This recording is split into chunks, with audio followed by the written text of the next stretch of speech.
Hello and welcome to Cartoonist Kayfabe. My name is Jim Rugg. I'm Ed Piskor. And I'm Tom Scholey.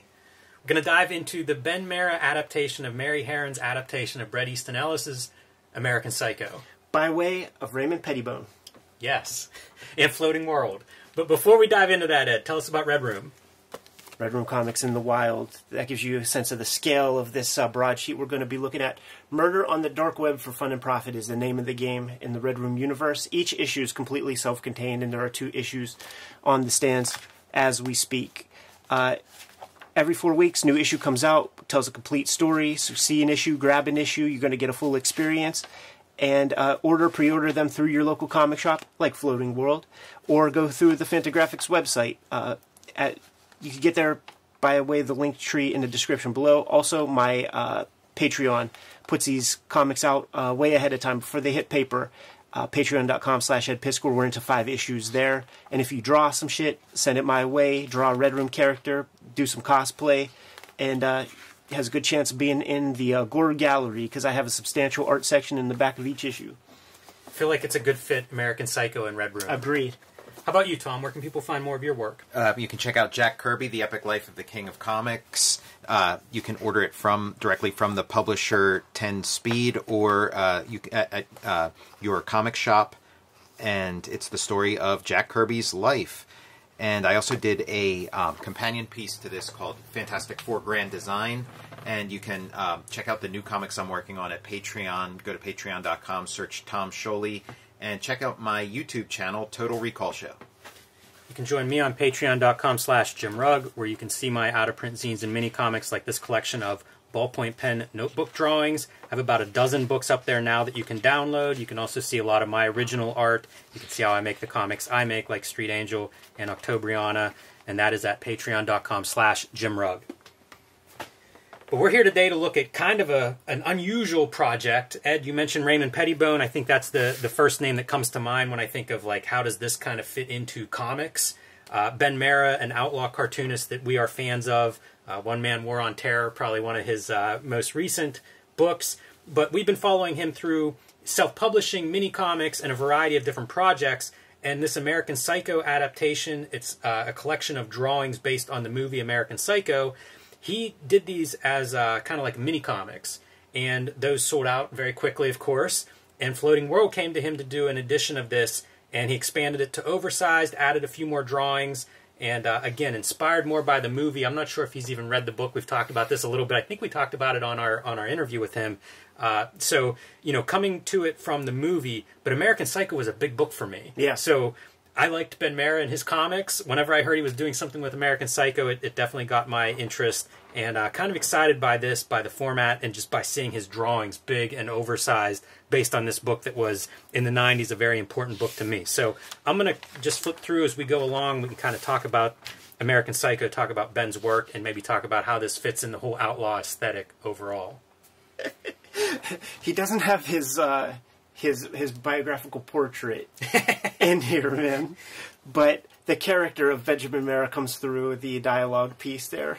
And figuring out a way to incorporate Floating World into, like, his philosophy. Yeah, always a highlight of, like, his self-published stuff would be that biography, that little blurb at the back of the books. Used to crack me up. His promo pieces and commercials on YouTube for his comics, man, with a, like, unsynced, like, the bad lip sync on his stuff. Oh, it's so good.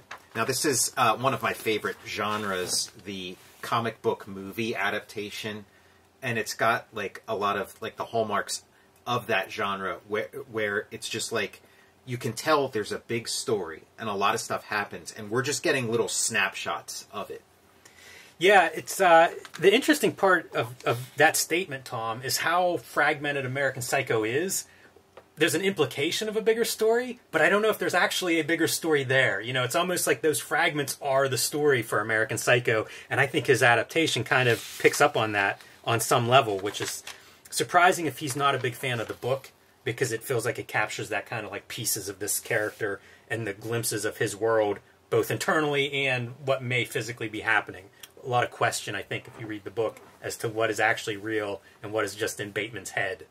Great compositions. When you have big single image illustrations like this, the compositions have to be bulletproof. and you know he's a master. He knows what he's doing. I think he painted it in Italy once.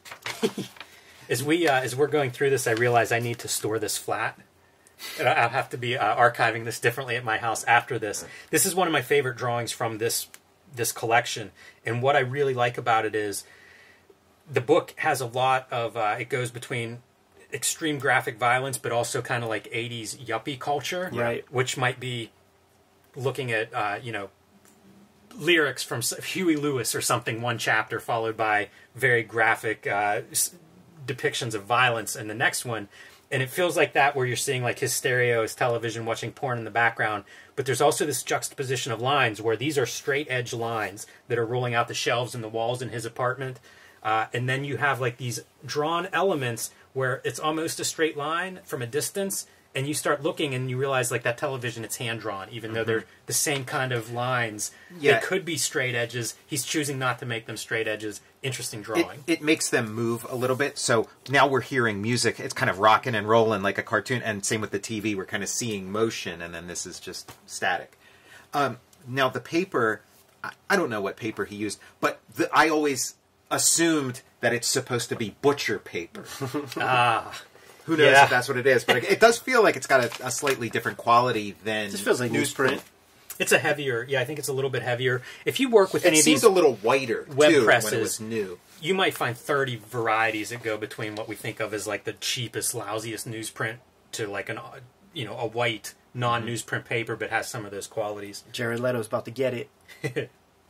Yeah, I've never seen this movie. I've never read the book. I read reviews for the book when it came out, and it was like pretty dismissed by the review. So like I felt like that was enough. And then the same with the movie too. The book is a big influence on the Red Room comic, because I think of them as the people who patronize this are like the 1%. So in the chat rooms of the Red Room, like there would be like a horrific scene happening, but in the chat rooms, like they're asking each other like where do you summer? Yes. And asking about your favorite chef at your favorite Michelin star restaurant in France. It's a huge part of American Psycho. Yeah, book and movie. They're constantly doing that. Everything's a status symbol. Whatever new restaurants open, if you can get in there.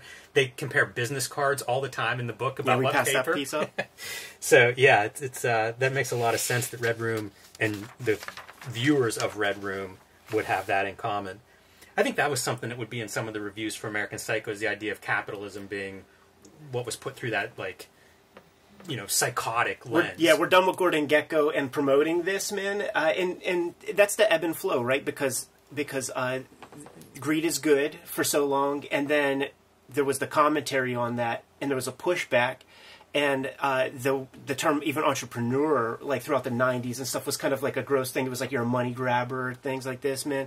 And that's back now. Certainly, like COVID, post-COVID, when you realize that the person who's giving you your job doesn't give a fuck about you at all, and you got to make your own shit work.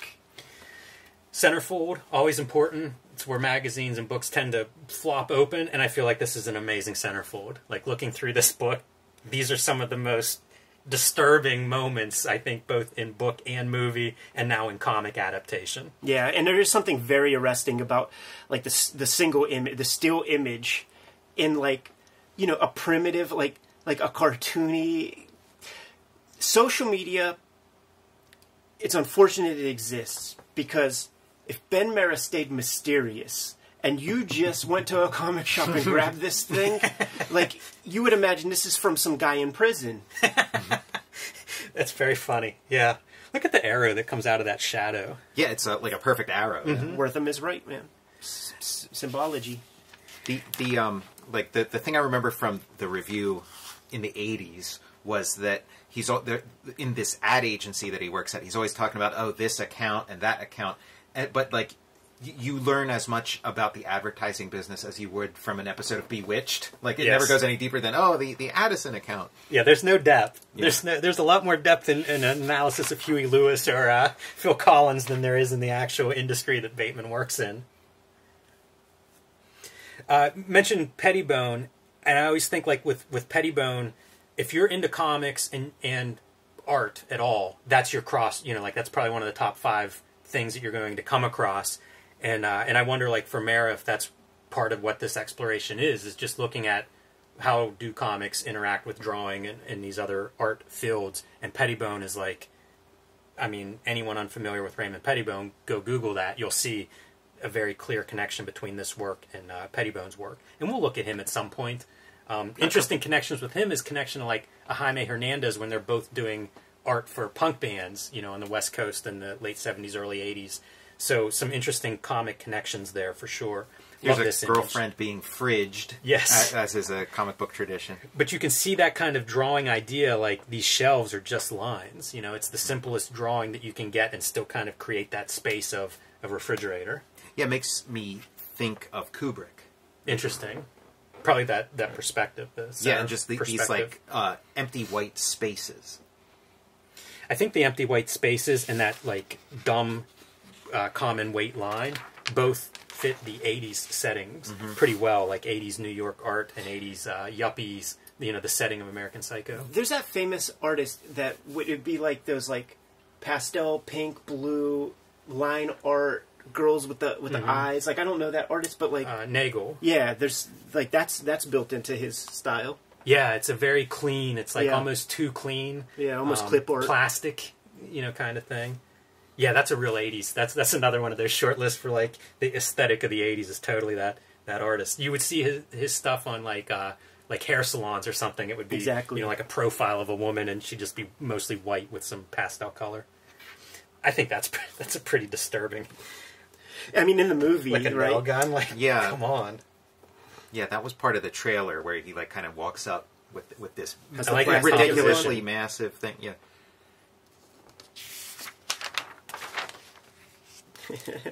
and just nails it. Like, I don't know if there's like one frame in the flick that nails it as much as this image right here now nails the phallic symbology of that chainsaw while he's chasing the girl down. We're getting close to Amwat, exactly. One Man War on Terror here.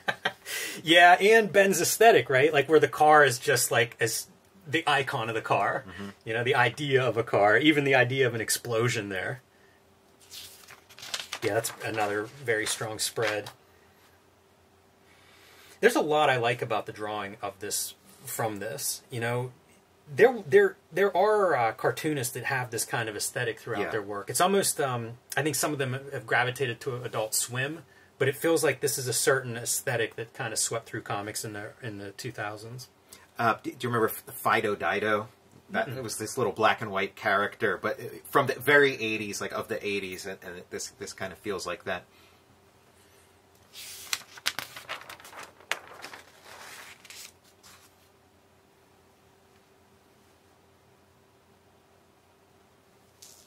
I always think of mass media as being a big part of that 80s critical kind of thinking. Real interesting that this signature, and I might be accidentally calling something out, but it's just like a gray line, you know, like a gray scan, and everything else is pure black and white. But that might just be, you know, accident. Yeah, I never realized like that was a kind of a continuous piece either. Yeah. Interesting format. Floating World, you know, we've looked at like printing some of Ken Landgraf's comics and stuff recently. I think this is like 2012. They've been publishing for over a decade now. Yeah. You know, primarily a retailer. Becoming one of my favorite publishers. They do some interesting stuff, and they have, you know, from the get-go, some interesting cartoonists. Out Columbia, I think they published some stuff of. So a pretty wide range of people that they've published. But I think their plan was to do several of these kind of broadsheets, and I don't know how many they actually did. But I would love a series of these from cartoonists that are, you know, maybe doing a little different drawing than normal. Good luck stacking up to this one, man, because it really puts good use to the format. Definitely. Yeah. I mean, it's the reason that I would like to see more cartoonists that usually work, you know, comic book size with lots of images. Let's see you go broadsheet with one image per page, working in this kind of black and white ink mode that we all use. It'd be cool to see a lot of my favorite cartoonists do this, but Ben definitely took advantage, I think, of this size. It's a pretty nice format to showcase his drawings, and heck, I'd like to see Ben Marra do more of these. Totally. If you dig Ben Marra's, if you dig this video, go to his Instagram. He has a daily comic strip up there. Just Benjamin Marra. Search it, you'll find it. It's really cool stuff. Like the knife too. So, Good to go? I am. Kayfabers, like, follow, subscribe to the YouTube channel, hit the bell. We'll notify you when new vids are available. Jimmy, what's out there? Join me on patreon.com/JimRugg, where you can see out-of-print zines and mini comics of mine. You can see original art and how I make the comics I make. Lots of drawings, lots of kind of the raw ingredients of the comics that I make. All of that and more on my Patreon, patreon.com/JimRugg. Tom. Read Jack Kirby, The Epic Life of the King of Comics. Check out my Patreon. Just search Tom Scholey on patreon.com. And my YouTube channel, Total Recall Show. Red Room Comics are in the wild. Companion pieces to this American Psycho tabloid. Murder on the Dark Web for Fun and Profit. 2 issues on the stands right now as we speak. You could go to your local comic shop, scoop one up, go to the Fantagraphics website, pre-order the next ones. Or just read it right at this moment on my Patreon, patreon.com/EdPiscor. $3 for the archive there. Well over 100 pages, more than 5 issues worth of strips up there right now. New comics every Tuesday. You can subscribe to the Cartoonist Kayfabe e-newsletter at the links below this video. You can also find Cartoonist Kayfabe t-shirts and merchandise at the links below this video. Cue the Huey Lewis. Jimmy, give them marching orders. We're going to be on our way. Read more comics.